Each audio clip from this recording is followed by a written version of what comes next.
My name is Joy Karanick. I'm with Trumpet of Hope Ministries International. I'm the CEO and founder. I didn't wake up just one day and say, hey, I'm going to be a missionary. So I'd like to tell you my story. My dad's a pastor. And all my life I went to church Sunday night, Sunday mornings, Wednesday night, and some of the other days if there was an event or whatever. Church, church, church, church, church. That was our life. All of my life I heard the message that Jesus is coming back and we're going to hell if we have not repented. And I would go down to the altar as a young girl and I would feel so guilty and so scared. I would pray and pray and pray and cry. I don't want to go to hell. So by the time now I'm 16 years old, I've had enough of it. So I sat on that bench in the back area of the church and I said, I'm not going to that altar anymore. I don't like it. That's over. Now, mind you, I'm already doing some drugs. I'm already having sex. I'm already doing all the things that a teenager would be involved in. It's just I never let my parents know. But now I'm rebellious. And I was determined I'm not going to that altar. But then my father said for everybody to come to the altar that needed to be saved. And I was like, no, no. But in my left ear, for the first time in my life, I heard a voice. And the voice said, Joy, go, for this may be your last chance. Now that scared me. So I went down to the altar, and instead of crying and praying, forgive me, I said, I don't understand who you were, or who you are. I don't know if that was you, if that voice was you, but I think it was you. And if it was you, this is what I got to tell you. I can't live like that. I can't live like my parents. I don't understand you. I don't know you. If you want me, come get me. And that was my attitude at the altar this day. Actually, the day was September 11, 1975. It was about 3 o'clock in the afternoon. We had stayed for what we called a singing down in the South, where groups of people would come and sing, and we would have dinner. We call it dinner on the ground. And we would have dinner and then sing some more. And my daddy had to call that altar call. But anyway, I went back to my seat, and I was scared because I heard a voice, a real voice in my ear, in my left ear. So I opened the Bible, and as I opened it, words just jumped up like that. And it was in Acts chapter 1, verse 4, and it says, ye have heard from me. And I'm like, oh my God. So I kept reading. It said, it's not for you to know the time or the season, but I'm going to give you power, and you're going to be my witness into Jerusalem, Judea, Samaria, and the uttermost part of the world. What was the uttermost? The uttermost means the last. In other words, it's the worst of the worst. It's the people that are forgotten about. It's the unreached places of the world. Yeah, this is the kind of thing God does with me. He doesn't send me to Nairobi, the city, and a hotel. I go to the uttermost. I sleep on the ground in the desert in the 120-degree heat. I take elephants into jungles.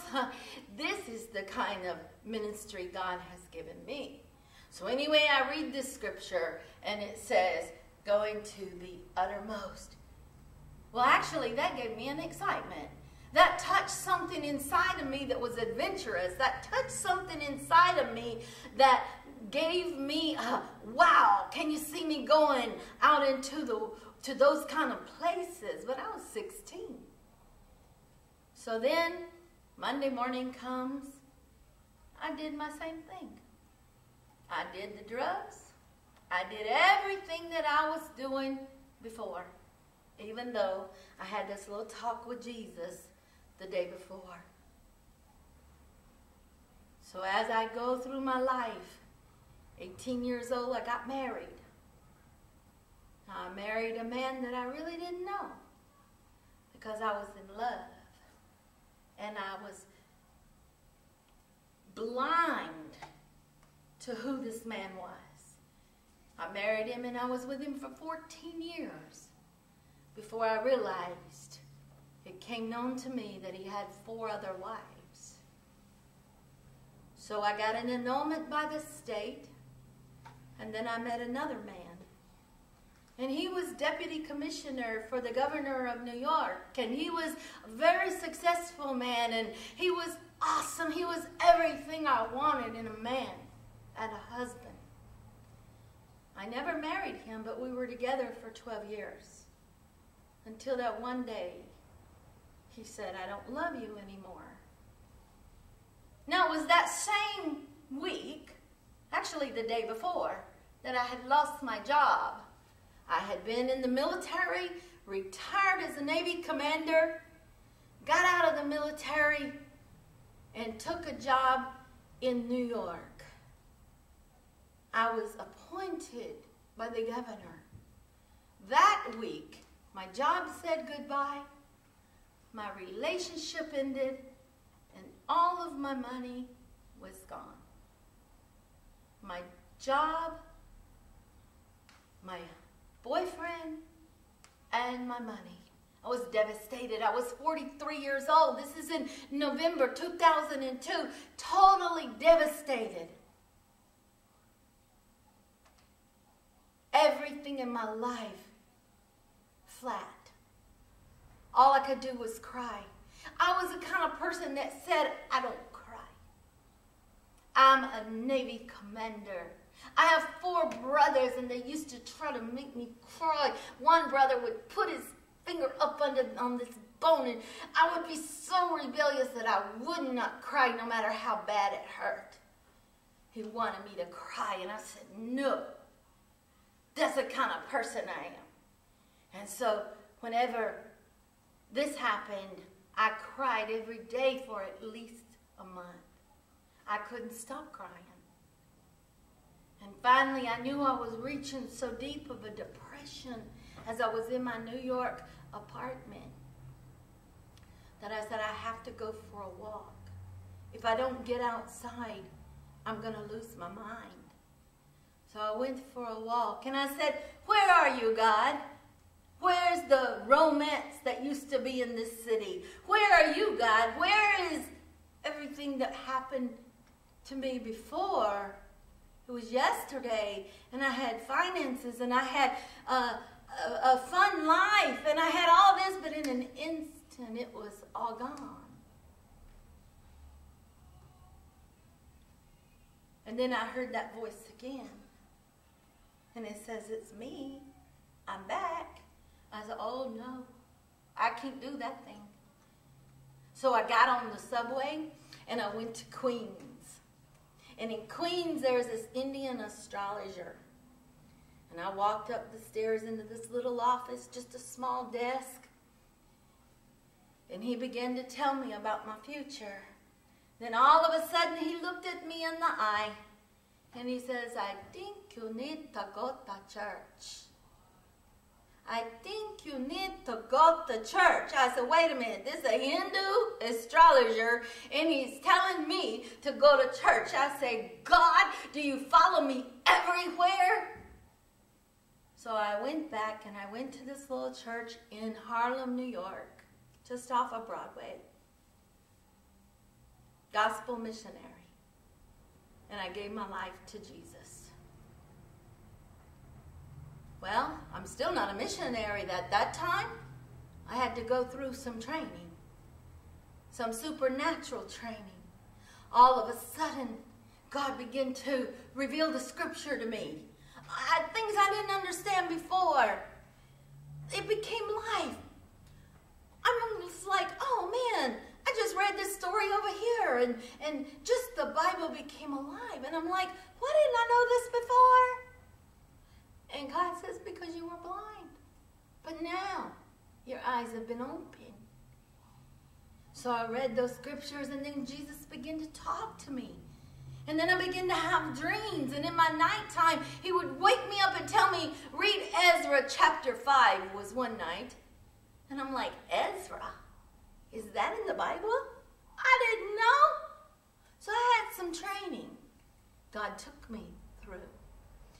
Then I had some casino cards, about 25 of them. And he told me to cut them up. I'm like, why? That's not a sin. The Bible doesn't say that's a sin.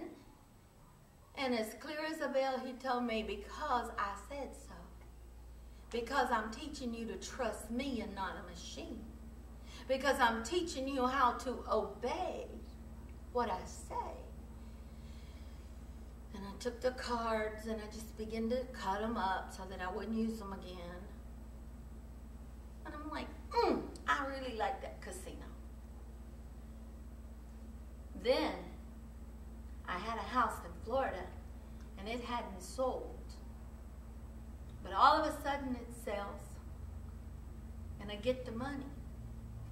And I said, uh-oh, I have to pay tithes. What do I pay tithes on, Daddy?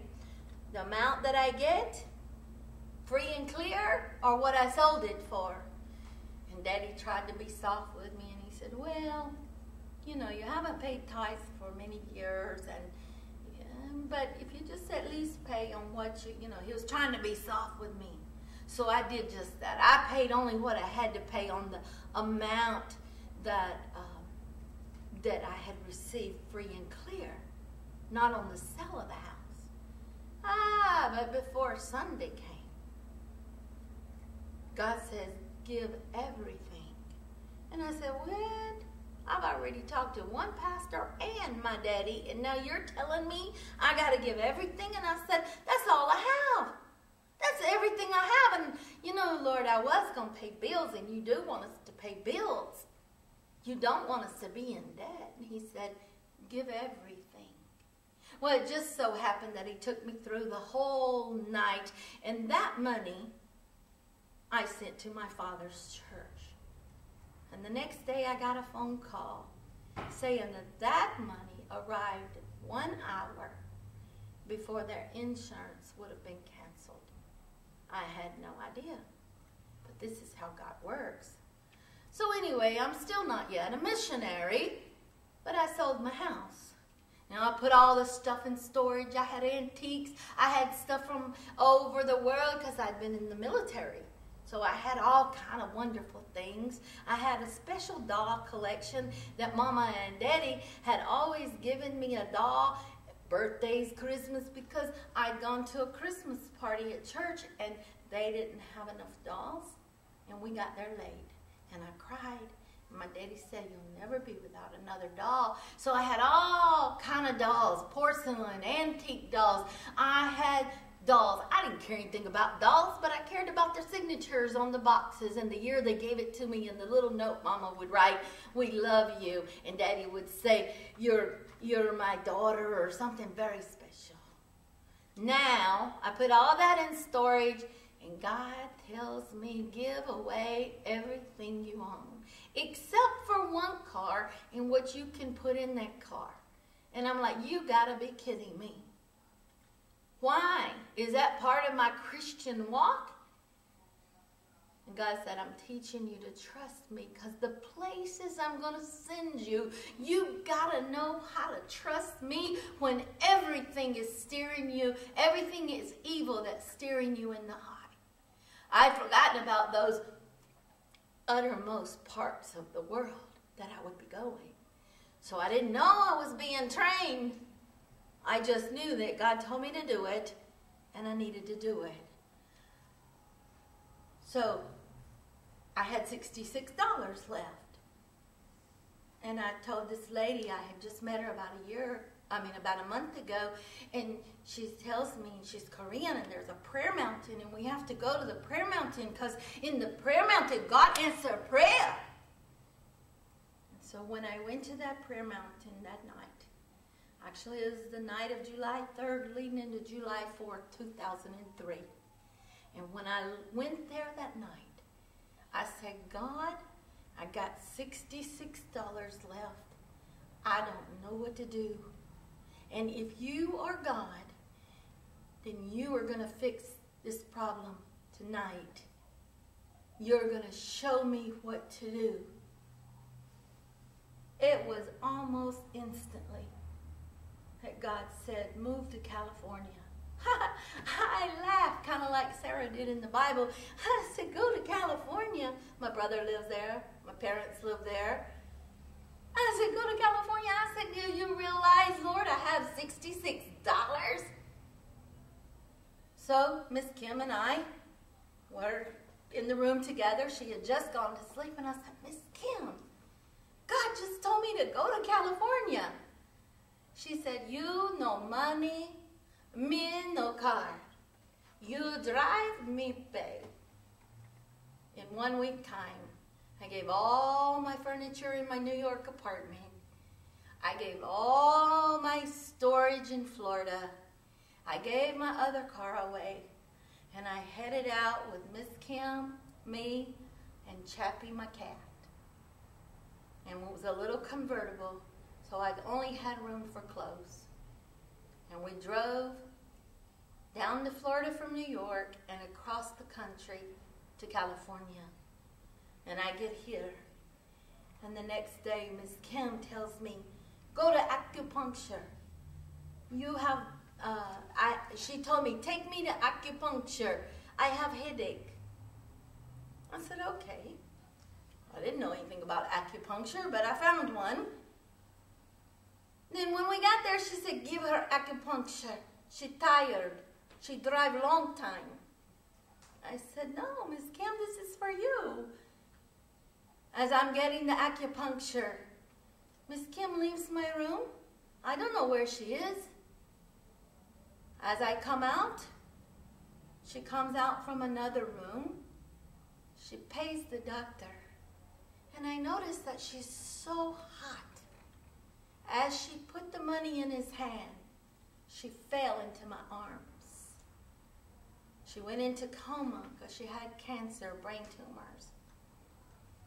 In the emergency room, she woke up for 1 minute. And I said, Miss Kim, it doesn't look good. Are you scared? And she said, no, Joy, Jesus. And those were her words, the last words that she imparted into me. She imparted a faith gift into me because I needed it. I needed to have faith to go where God is going to send me. So Miss Kim died. And then God tells me, go to school. I said, wait a minute, God. I already have a master's in management. I don't know about seminary. I don't understand what that word means. I don't know if I need Bible college, seminary. I don't know. I don't even know who Abraham and Moses is. How am I going to go to school and learn? And I'll be around all those pastors. And God said, go to school. He opened the doors of Fuller Seminary for me to get my degree in theology and in world mission. We call it cross-cultural studies. Upon graduating, my friend Lynn, she says, Joy, where are you going to go? I'm like, I don't know. I said, I went to school. Now I got 3 masters. Now I don't know what to do. I'm not a pastor of a church. I'm not called to do that. But I know God called me to be a missionary. But He's not told me a particular country. Don't you have to have one country? So then God opened a door in Kenya. But it wasn't in Nairobi. It was in the uttermost.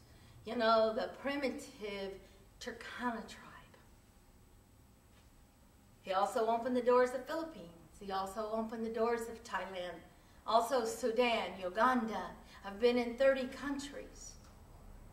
I'm carrying the gospel to the uttermost part of the world. So that day, God told me to go to seminary. Now I'm broke.